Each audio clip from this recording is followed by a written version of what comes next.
Светлана, только что прошел отбор. Наверное, было очень сложно отобрать всех участников. И что стало для вас все-таки решающим? Как набирали команду? Мы делали все честно. Мы прослушали всех. Нам, безусловно, все очень понравились. А отбор был честный. Мы ставили очки, баллы, их просто сравнивали.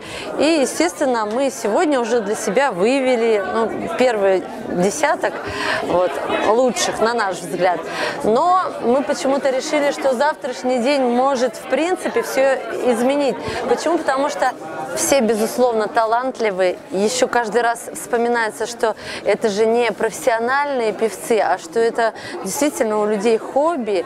И когда вот это вспоминаешь, то тем более восхищаешься. В чем проявляется именно различие, как профессионалы выступают и как обычные студенты? Вот в чем все дело, что нет, не чувствуется различия. Я уже еще раз повторюсь, что сегодня мы поняли, что очень сильные именно вокально ребята, участники, участницы, молодцы, потрясающая подготовка, большой просто респект педагогам, кто с ними занимался.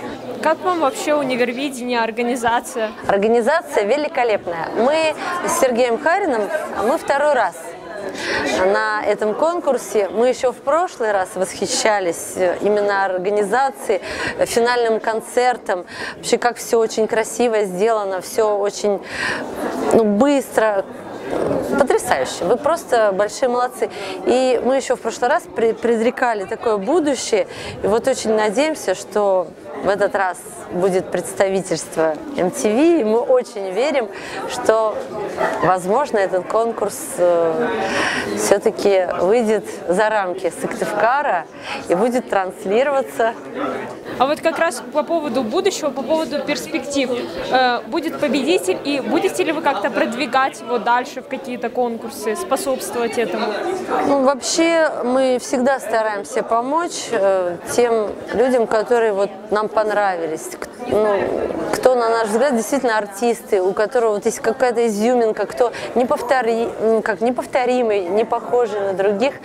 Да, мы предлагаем свои услуги, какие-то возможности. Большой вам привет. Я нахожусь тут в гуще событий, я счастливая. И следите за новостями, и вы будете в теме.